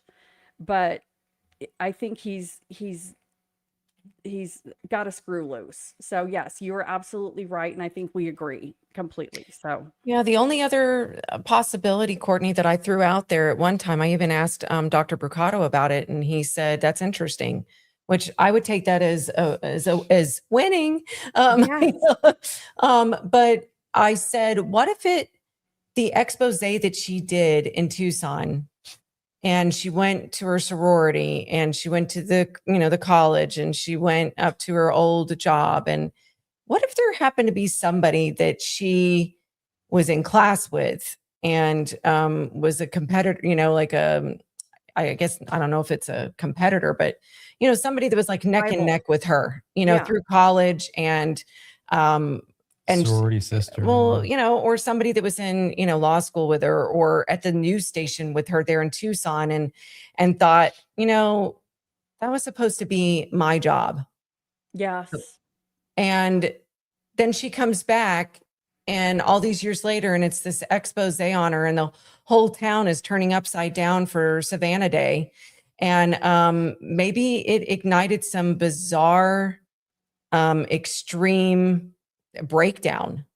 And then the plan went into motion, because obviously we know this was planned. I mean, with the reconnaissance on January 11th, it's just, that was the only other thing I could think of that might make weird sense. But you get a fourth golf clap, and I tell you what, because I haven't thought of that angle. And the thing is this has ruthless, scorned woman all over it. It does to me too. Nasty. The fame, I call it it's terrible, but I feel like a fame hog isn't bad enough. So chat, I'm sorry, plug your ears, but I keep saying it's a fame whore. This is somebody that cannot get enough of the fame out of this case for themselves, meaning the perpetrator. And it's, look how crafty I was. I designed this whole theatrical performance of the guy that looks like he's a Venezuelan cartel coming in at the door and stealing the camera, and look at me, and then you can't find me, and here's the notes. It just,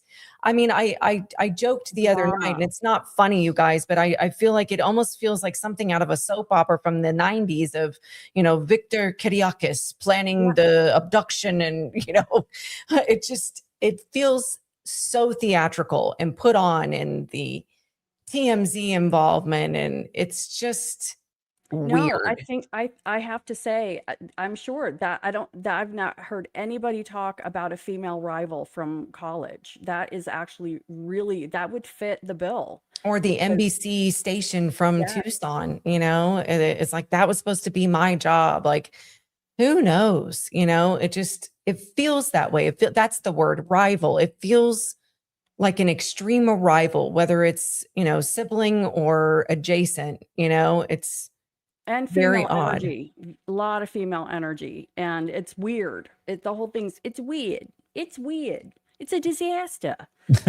Sorry. Anyway, I'm weird. No, I get it. Well, wow. Well, that just blew my mind. Well, thank you so much, you guys. I cannot wait for tomorrow night. I will be on. Thank you. And chatting away. That's very nice of you. Yeah, no, we're really excited. We have a bunch of really neat guests lined up. We just finished another interview today. We've got one on Sunday for upcoming episodes. So we're really excited. I think we're more humbled by the people that we're getting that are willing to come on and talk to us. And I think it's just helping answer a lot of the questions that all of us have been spitballing, between episodes on everybody's channel. And like you said, I feel like we're all in this together. So if, one, podcaster comes up with an awesome interview of information, and you're like, mind blown, then I think we should all be able to, share it and give credit. Absolutely. And, that's why we say anybody that, shares information from another YouTuber, gladly, please share it in our chat, and we'll give them credit for anything that we learn. I think, it's not about us. It's about, like we said, the voices that can't be heard. And right now it's Nancy's. Well, and I'll watch Monks, I'll watch Interview Room, all of them, like we all do. And the thing is then I'll just my mind will start worrying.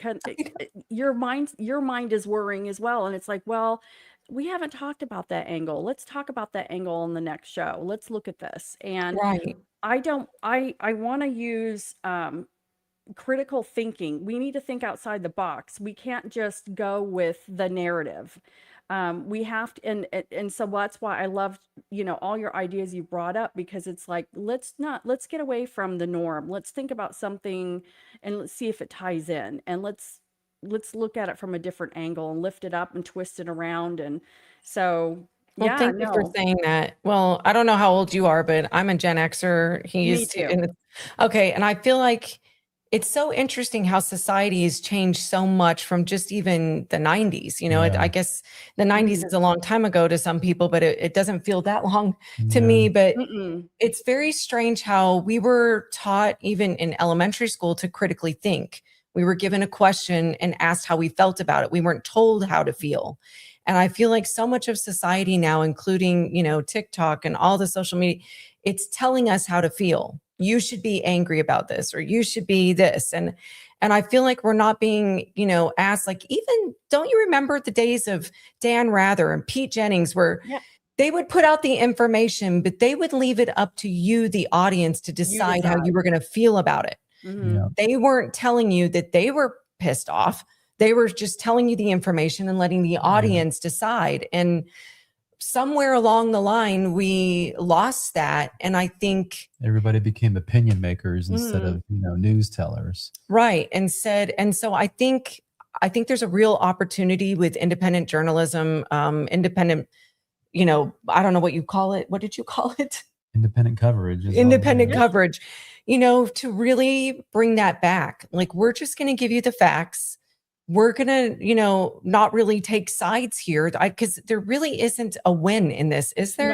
No, there is no win. This No, is so horrible. This isn't about winning or right or wrong, The win is getting Nancy's Yep. remains back to her family. I think that's the win. That's Is it. that's the ultimate goal.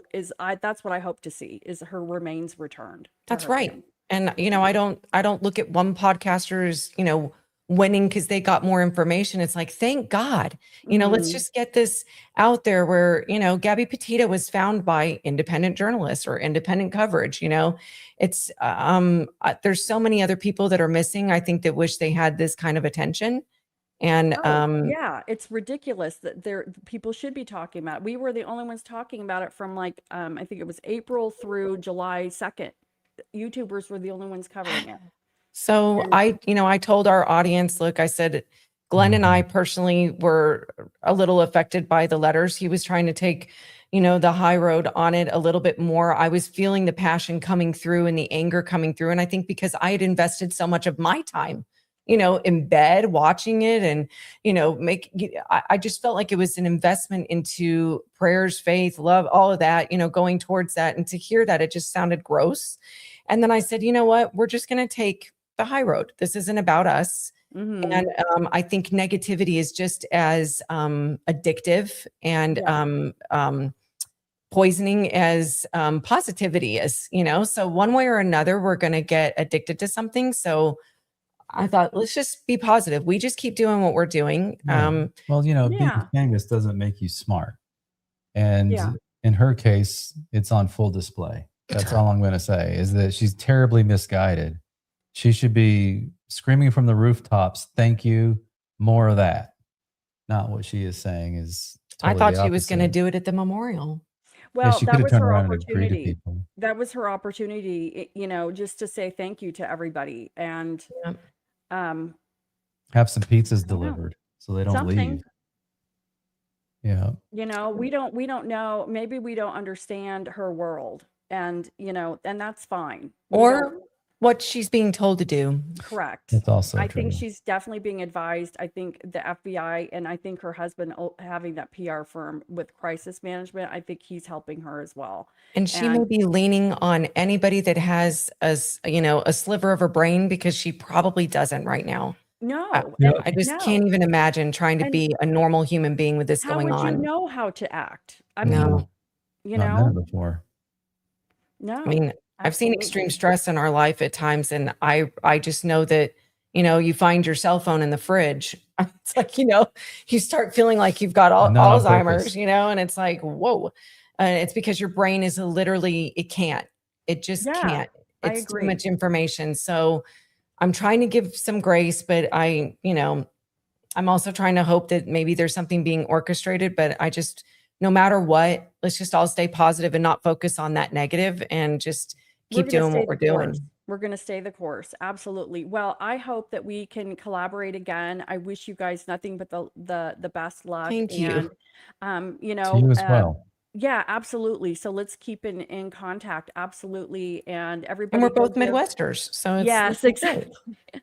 Everybody go subscribe to Thornbridge X and be on tomorrow night at 7 p.m. Central for Bill Garcia. And that's going to be a good one. Thank you very much. A good one. So, Yeah. well, thank you. And thank you, everybody. Thank you for everybody who did the super chats, super stickers, the jewels. I want to thank you. I'm humble. I really am. I don't expect anything. This is passionate for me to do as well. I love the Crime Crunchy community. We welcome Thornbridge X, and I saw Major Rammer Jammer talked about making a Crime Crunchy song. I guess maybe he makes songs. Yes. I would He's love our mod and he's made some awesome songs for us. So yeah. I love it. Really I good. love it. And he's he's retired Army. So yeah, he's awesome. I love that. So. Rammer Jammer. I love saying that. Yeah. Well, Major awesome. Rammer Jammer. Thank you, Rammer Jammer. All right. Well, we will let you guys go. Everybody have a wonderful evening, and we'll see you in the chat tomorrow night. And thanks again, Jen and Glen. Have a great weekend, everybody. Thank you for Thanks. having us. It was an honor, really, Thank truly. you. Have a good night. You Bye-bye. Good night.